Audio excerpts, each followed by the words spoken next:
सवाल ये है कि बहुपद की पहचान कैसे करोगी। तो देखो, मैं आपको सिंपल लैंग्वेज में बताऊंगा कि बहुपद की जो पहचान होती है आप ऐसे करोगे। आप एक फॉर्मूला मैं बता रहा हूं, ए एक्स के पावर एन, याद रखना ए एक्स के पावर एन जहां भी दिख जाएगा ये बहुपद आप मानना, ठीक, ये बहुपद की पहचान है।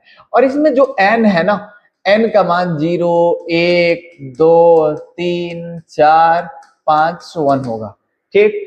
अगर कहीं भी हमें ए से मतलब नहीं, ए आपका कुछ भी हो सकता है, ये अचर पद है, अचर पद आपका परमेय होगा, और परमेय होगा उससे आपको मतलब नहीं होना चाहिए।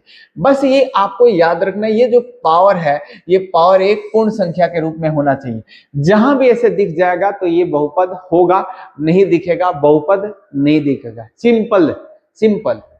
यहां देखोगे, अब यहां पे तुमने देखा कि -7 है, क्या ये बहुपद है क्या? तो तुमने देखा क्या x के पावर हम 0 लिख सकते हैं क्या? क्योंकि x के पावर 0 बराबर 1 होता है तो लिख सकते हैं, ये इसलिए बहुपद है। अब यहाँ पे देखोगे, हाँ ये y के पावर 2 है, यहाँ √2 है, तो क्या यहाँ पर x के पावर 0 दे सकते हैं क्या? 1 के बराबर बिल्कुल लिख सकते हैं। मैं आपको बोला क्या ये अचर है, इससे आपको मतलब नहीं, बस आपको ये ध्यान देना, ये जो पावर है, ये जो घात है, यहाँ पर कोई भी जो नंबर है ये पूर्ण संख्या के अलावा दूसरा कोई नहीं होना चाहिए। अगर ऐसा दिखेगा तो बहुपद, ऐसा दिखेगा तो बहुपद होगा, नहीं दिखेगा बहुपद नहीं होगा। तो ये तो बहुपद है, ये भी बहुपद है। यहाँ देखो, यहाँ पे तुमने ध्यान से देखा रूट में x है, इस रूट में x से मतलब क्या है?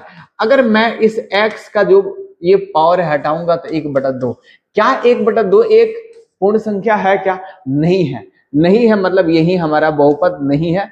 ये भी बहुपद है, ये भी x के पावर 0, ये भी बहुपद है। मतलब ये तीनों बहुपद था, और ये माफ करना, हाँ ये तीनों बहुपद था और सी बहुपद नहीं है, इसलिए हमारा आंसर होगा सी, क्योंकि इन्होंने निगेटिव पूछा है कि कौन बहुपद नहीं है, इसलिए आंसर हमारा सी होगा। चलो, आई होप आपको कंसेप्ट भी क्लियर हो रहा होगा और साथ ही साथ क्वेश्चन भी क्लियर हो रहा होगा। चलो अगले